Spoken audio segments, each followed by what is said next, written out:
Le mot d'ordre de grève des fonctionnaires ivoiriens suspendu pour un mois, décision prise aujourd'hui lors de l'Assemblée générale.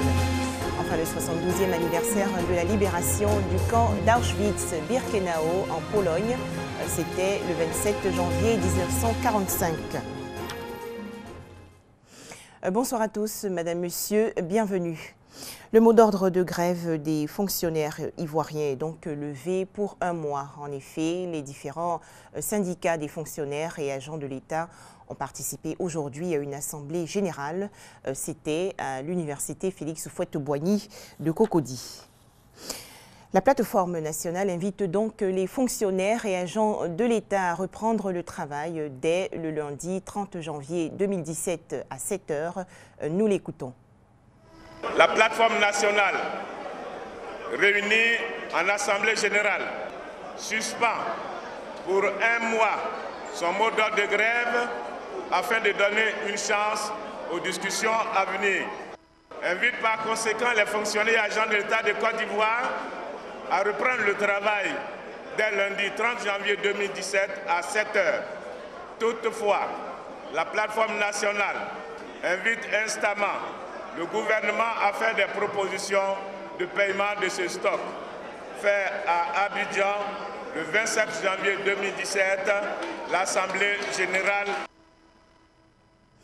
On poursuit avec la conférence annuelle du réseau ivoirien des communicants.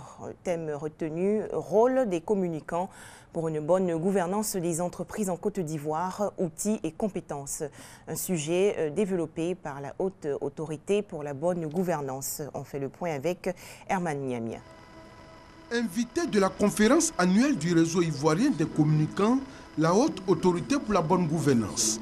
En invitant cette structure à cette conférence, les initiateurs entendent mieux faire connaître ses missions et aussi s'instruire sur le rôle que peuvent jouer les communicants au sein d'une entreprise afin de favoriser la bonne gouvernance. Les bénéfices de l'entreprise ne sont pas que financiers.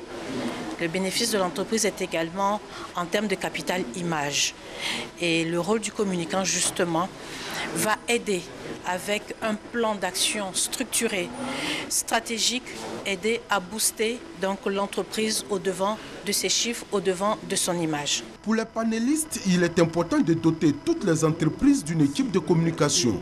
Pour eux, en le faisant, cela rendra leurs actions plus visibles pour faciliter la bonne gouvernance. Plus les acteurs sont informés sur leurs droits et leurs obligations, et plus l'information elle est passée à tous. C'est en cela que la communication est au centre de la bonne gouvernance. Parce que plus les agents économiques sont informés, et mieux on a des dérives, mieux on a des comportements qui sont contraires aux valeurs de bonne gouvernance. Représentant le président de la Haute Autorité pour la bonne gouvernance à cette cérémonie, le professeur Ouraga Oubou n'a pas manqué d'encourager cette initiative.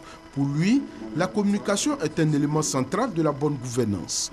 Par cette initiative, vous contribuez au renforcement de la gouvernance des entreprises locales et l'organisation des présentes assises sont de bon augure pour la prévention et la lutte contre la corruption et les infractions assimilées. Le réseau ivoirien des communicants RICOM s'est donné comme objectif de créer un cadre d'échange sur des thématiques d'intérêt général et proposer des solutions concrètes et pragmatiques pour l'amélioration continue des processus des métiers de communicants, marketeurs et commerciaux. Le RICOM a vu le jour en février 2015. En images, c'est parti pour le concours de beauté Miss Côte d'Ivoire 2017. Le comité national Miss Côte d'Ivoire a procédé récemment à son lancement en présence des partenaires, sponsors et autres représentants du ministère de la Culture et de la Francophonie. Thème retenu pour l'édition 2017, l'emploi jeune et autonomisation de la jeune fille, facteur de développement. La malnutrition frappe l'État de Borno, dans le nord-est du Nigeria. En effet, selon l'organisation caritative Médecins sans frontières, depuis 2016, environ 50 000 enfants de moins de 5 ans sont morts. À noter que la rougeole, la malaria et la diarrhée font également des ravages. Les régions centre et sud du Chili ravagées par des feux de forêt. Environ 10 morts, des milliers de personnes évacuées et plusieurs villages ravagés. Les flammes se sont propagées depuis un peu plus d'une semaine, attisées par des températures très élevées et des vents très violents. Selon le gouvernement chilien, 5 personnes soupçonnées d'être à l'origine des incendies ont été interpellées. Les États-Unis ont froid avec le Mexique après la signature par le président américain Donald Trump d'un décret pour lancer la construction d'un mur à la frontière mexicaine. Le chef de l'État mexicain Enrique Peña Nieto, de son côté, a annulé hier sa venue à Washington. On va maintenant s'intéresser à la situation des réfugiés syriens en Allemagne. En 2016, environ 600 000 ressortissants syriens ont été accueillis. La plupart connaissent une longue errance. D'autres, en revanche, arrivent à voir le bout du tunnel. À l'exemple de 3 frères syriens qui ont ouvert à Berlin une pâtisserie. Ils proposent à leurs clients des baklavas, un dessert traditionnel. Après avoir fui son pays, la Syrie à cause de la guerre, Tamem est aujourd'hui un pâtissier heureux à Berlin. Il est arrivé avec sa famille il y a 2 ans en Allemagne et a vaincu la bureaucratie allemande pour ouvrir sa propre pâtisserie syrienne. C'est très difficile de trouver du travail en Europe et en Allemagne. Donc on a pensé, allez, faisons quelque chose ici. On a ouvert il y a 6 mois et tout va bien. Un nouveau départ après avoir baissé le rideau de la grande pâtisserie familiale à Homs, fondée il y a plus de 40 ans par son père. Les combats féroces dans l'ancien bastion des insurgés ont poussé la famille sur la route de l'exil.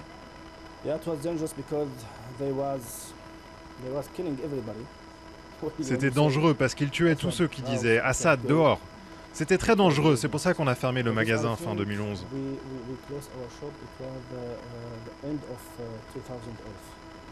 Aujourd'hui, Tamem travaille avec ses 2 frères et 6 employés syriens. Il cuisine une centaine de pâtisseries différentes.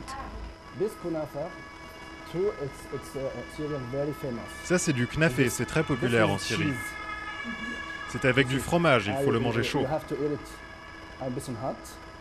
Et ses clients, surtout des Syriens en cet après-midi d'hiver, viennent y retrouver un goût du pays. C'est très bon, super. 6 mois après son ouverture, les clients allemands et arabes se pressent à la boutique. Tamem pense même déjà à agrandir le magasin.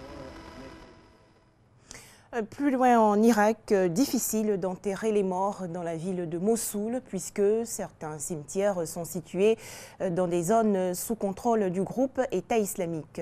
Comment alors se débrouillent les populations? Regardez. Dans le jardin, à l'ombre des orangers, Bachar prie sur les tombes de son frère, sa belle-sœur et son neveu. D'après la famille, ils sont morts dans un raid aérien sur leur quartier de l'est de Mossoul le 6 janvier. Certains cimetières sont dans des zones toujours sous contrôle du groupe État islamique. Les jardins familiaux accueillent donc des sépultures temporaires. Les 5 ponts de Mossoul sont détruits, il n'y a aucun moyen de passer en voiture. Nous ne pouvons pas y transporter les corps. Notre cimetière est de l'autre côté, à Wadi Hajar, et comme nous ne pouvons pas traverser avec les corps, nous les avons enterrés dans le jardin. Dès que les forces irakiennes reprennent un district à l'EI, on exhume et transporte les morts pour les enterrer à nouveau au cimetière. Mais les combats bloquent les routes, parfois longtemps. Cette famille a attendu 3 semaines avant de pouvoir acheminer ses morts vers Rogjali, à l'entrée de Mossoul. Lors du premier enterrement, nous n'avons pas prié comme ça. C'était temporaire, nous étions sous les bombes. Faleh le fossoyeur dit assister à jusqu'à 10 seconds enterrements par jour. Les gens enterrent d'abord leurs morts chez eux dans une école ou à la mosquée. Puis, ils les emmènent ici à cause de l'odeur. Mais pour certains, le cimetière familial est de l'autre côté de la ville. Donc, une fois que la partie ouest sera nettoyée, ils devront déplacer les corps une 3e fois. L'opération pour reprendre la ville dure déjà depuis plus de 100 jours. Et les humanitaires craignent que la prochaine offensive sur l'ouest de Mossoul soit encore plus meurtrière pour les civils. On va maintenant découvrir en Argentine la vie de jockey, c'est-à-dire les garçons d'écurie. Un quotidien fait de sacrifices, mais qui peut rapporter gros.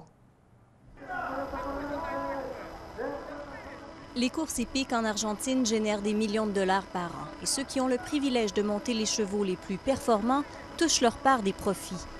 De quoi faire rêver nombre de jeunes Argentins prêts à tout pour se sortir de la pauvreté. J'aimerais pouvoir m'acheter une maison, pouvoir aider mon père, mon frère et continuer à monter tant que mon corps me le permettra.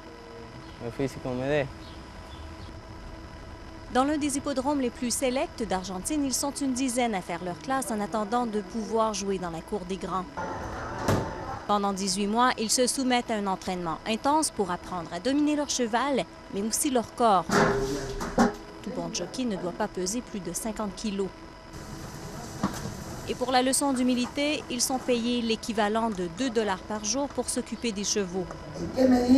La gloire est toutefois à la portée de ceux qui sauront suivre les conseils de leur mentor, l'ancien jockey Héctor Libre. Ces 12 dernières années, ses anciens élèves ont remporté 8600 courses. Après avoir fait leur classe et les sacrifices nécessaires, ils font leur bout de chemin et en un an, ils peuvent s'offrir une voiture et une maison. Il n'y a pas beaucoup de métiers qui t'offrent cette possibilité. Si les premières victoires d'un jockey peuvent lui rapporter jusqu'à 300 $, un seul triomphe à une course majeure peut ensuite lui permettre d'empocher des millions. Ce qui est intéressant lorsque tu franchis la ligne d'arrivée pour la première fois, quand tu sais que tu viens de remporter ta première course, ce n'est pas l'argent qui compte, mais la joie d'y être parvenu pour la première fois. Et ça, c'est la meilleure chose qui puisse nous arriver. Les jeunes jockeys doivent toutefois se méfier de la gloire éphémère d'une telle victoire. Comme le répète souvent Hector, ce sont les chevaux qui gagnent les courses. Les jockeys ne font que les guider jusqu'à la ligne d'arrivée. Enfin, 27 janvier 1945, le monde entier se souvient de la libération du camp d'Auschwitz-Birkenau en Pologne. Pendant la Deuxième Guerre mondiale, les troupes russes, tout en repoussant les forces allemandes, découvrent à l'ouest de Cracovie environ 7000 détenus juifs. Des survivants de la Shoah, l'extermination systématique des Juifs par l'Allemagne nazie. Les explications de Franck Quadio. Le 27 janvier 1945, le camp d'Auschwitz-Birkenau est libéré. Ce jour-là, en repoussant l'armée allemande, la Wehrmacht, les troupes soviétiques découvrent le camp d'extermination d'Auschwitz-Birkenau à l'ouest de Cracovie, en Pologne. Le plus significatif des camps nazis. Ils y découvriront 7000 détenus survivants. Auschwitz se situe dans le Gau de Haute-Silésie, une région polonaise annexée par l'Allemagne, camp de concentration classique devenu camp de travail forcé et camp d'extermination immédiate. Destination principale des Juifs de France, ce camp a occupé une place importante dans la Shoah, l'extermination des Juifs. Le camp est aménagé le 30 avril 1940 dans une ancienne caserne. Il reçoit à partir de l'été 1941 des prisonniers de guerre soviétiques, puis, pour combler le vide dans un camp prévu pour plus de 200 000 déportés, Himmler décide alors d'envoyer à Auschwitz essentiellement des Juifs. Automne 1942. Il faut construire 4 chambres à gaz capables de contenir chacune 2000 victimes. Printemps 1944, 400 000 Juifs de Hongrie sont gazés et brûlés au rythme de 6000 personnes par jour. Ce sera donc le seul camp où l'extermination a été pratiquée de façon industrielle. Dans ce camp, les déportés destinés aux travaux forcés étaient tatoués. Leur identité officielle. Environ 1 500 000 Juifs sont morts à Auschwitz-Birkenau. À eux s'ajoutent quelques 300 000 non-juifs, des victimes du plus grand camp de concentration du système nazi. Voilà, ce journal a été supervisé par Thomas Guessambi. Très bonne soirée à tous sur RTI2.